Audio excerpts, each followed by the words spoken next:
don't want to disclose the truth are people with something to hide. Hello YouTube. Just want to talk about this a little bit. This was a little tower I made out of 1 inch by 1 inch square tubing, cold rolled steel, 0.6 thick. And if any of you out there know anything about TIG welding, that's the way it was welded.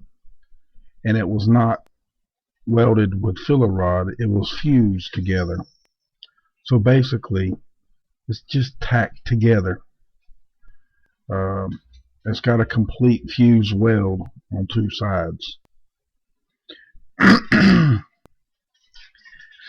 little thing that you saw at the very beginning at the bottom that started burning was an aluminum pail filled up with diesel fuel. The other parts here were filled up with wood logs and poured on with diesel and a bunch of limbs around it. This thing did not break, it did not burn, it did not collapse. It had 25 pounds of weight at the very top. Yes, it did not get hit with a plane. Okay YouTube. What I'm trying to tell you, what I'm actually trying to tell you is a little aluminum thing that's at the bottom. It's filled up with diesel. The four corners where everything's welded in each little corner has got two welds. That aluminum pail with all that fire around it and the fire inside the bucket with the diesel fuel. Not even it, and you know that aluminum has a less temperature. It'll melt at a lighter temperature. It'll collapse easier. Even the aluminum, which it had no weight on it, but it didn't melt and collapse. Aluminum, once you get it hot enough, will ball up in a ball. It didn't even get hot enough to melt that. And y'all want to tell me it's an open flame. Well, actually folks, an open flame that can get oxygen instead of in a building where it's closed in, it doesn't get as much air. See, if you see most of the flames here on this building, they're on the outside because it's getting oxygen because of a window or whatever, and it's climbing up it. Just like that did. The Twin Towers did not have that. Building 7 didn't even have no flames. So, y'all explain that, okay? I don't even want you to explain it. I mean, I already know, and so do you. Just the people out there don't want to know. They don't want to believe that their government will do this to them. This little building that you're seeing here is building 7 that half the country does not even know fell. You can ask everybody you know, and I guarantee you 4 or 5 of them ain't gonna know. But the next time you see this, it's going to be, well, it's going to be a little bit, it's going to be a full version of it. And listen real closely, because you're going to hear an explosion, and then you're going to see the top part start collapsing in, and it's going to fall, and a guy go, whoa, whoa, whoa, whoa, whoa. So much love to y'all, and heads up. Y'all have a great night.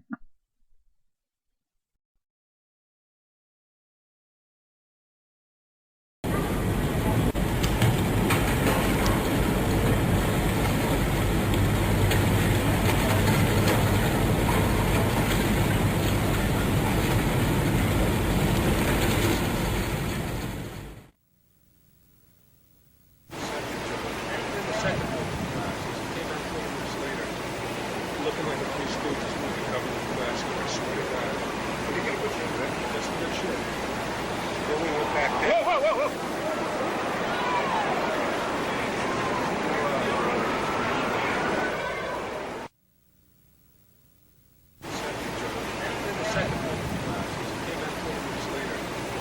Looking like a Three Stooges movie covered in plastic, I swear to God. What are you gonna put you in? That's some good shit. Then we went back there. Whoa, whoa, whoa, whoa!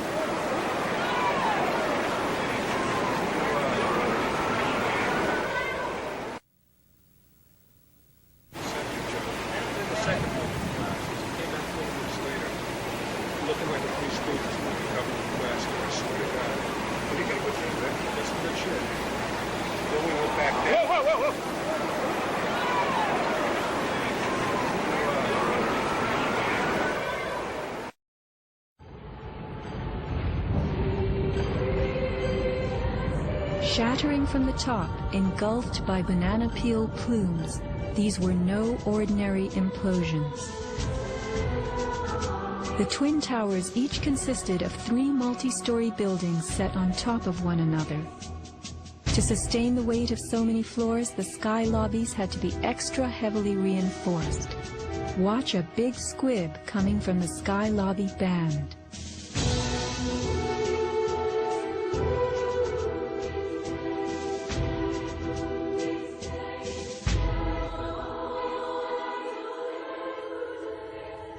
Tower fell first. This is the shockwave blast as it rocks the tower next door.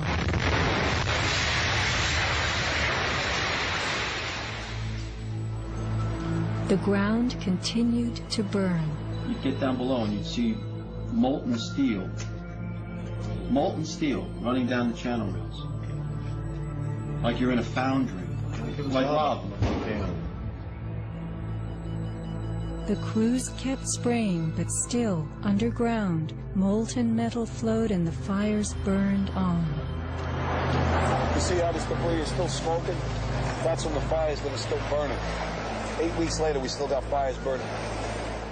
In November 2005, physics professor Stephen Jones of Brigham Young University published a 25-page treatise on the collapse of the Twin Towers and Building 7, applying the laws of physics to the official story. From an interview on MSNBC.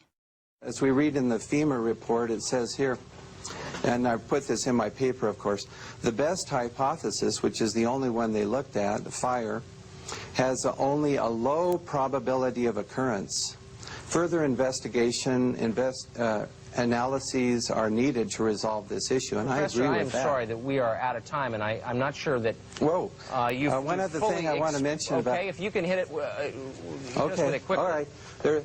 Okay, here we go. Molten metal in the basements of all 3 buildings. Right. And yet all scientists now reasonably agree that the fires were not sufficiently hot to melt the steel. So what is this molten metal?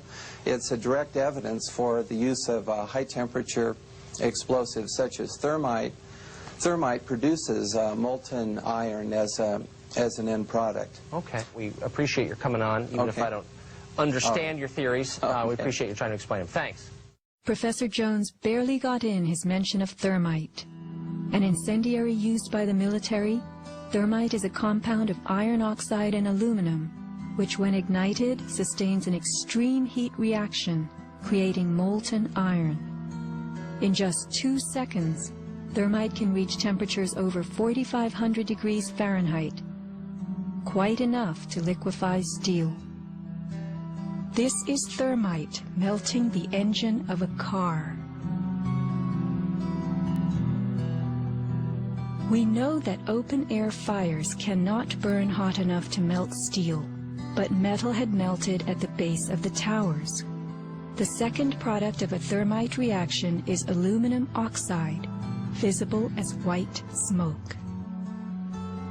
Did thermite arson occur on September 11th? Watch this very bright substance pouring from the 81st floor of the South Tower.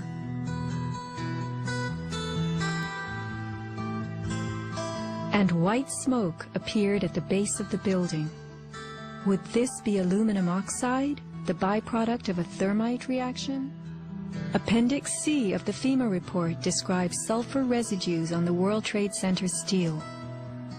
The New York Times called this the deepest mystery of all. Sulfur slightly lowers the melting point of iron, and iron oxide and iron sulfide had formed on the surface of the structural steel.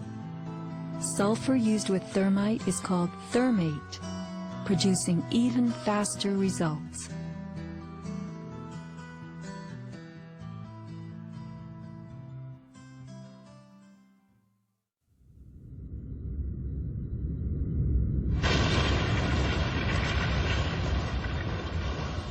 Let's look at what happens in the demolition industry. Taking down large structures requires preparation.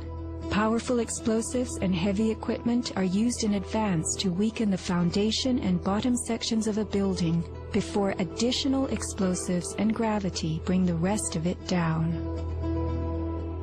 The words of a senior blaster. We blow the basement, all the columns in the basement. Then we crack it up at the top to get it started. We go every other floor all the way down.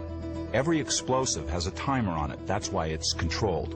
When the columns go, each floor goes down and impacts the one below and keeps going. Here's what demolition experts use in steel-framed buildings: the linear shaped charge.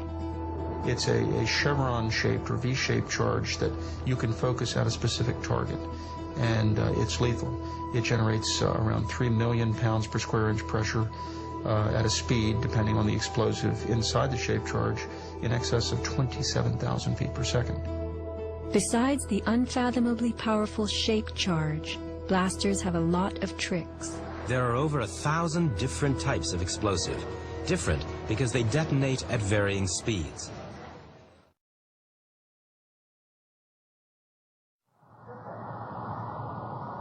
Were the underground explosions intended to blow out the Twin Towers' basements, followed by blasts heard inside the buildings of shaped charges slicing the core? The secondary explosion. We've got numerous people covered with dust from the secondary explosion. Demolition pre-weakening usually takes place well in advance of the final blast, but at the World Trade Center, critical prep work might have had to occur in a very compressed time frame in the panicked aftermath of the plane strikes.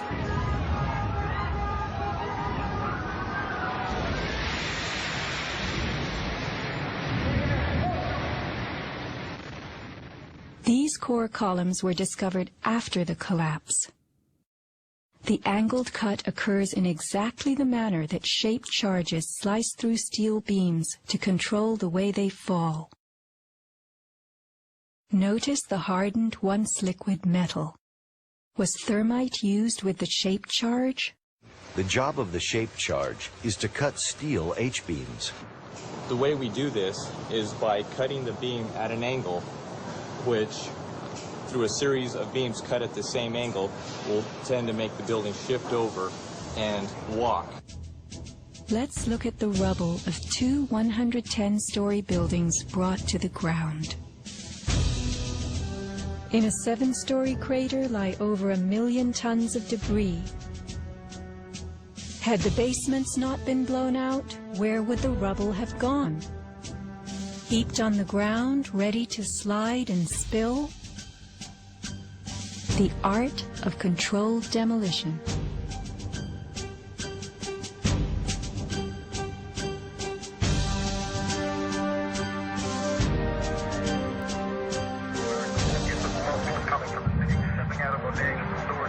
Remember the pre-collapse and mid-collapse explosions caught by Richard Siegel's camera on the Jersey Shore?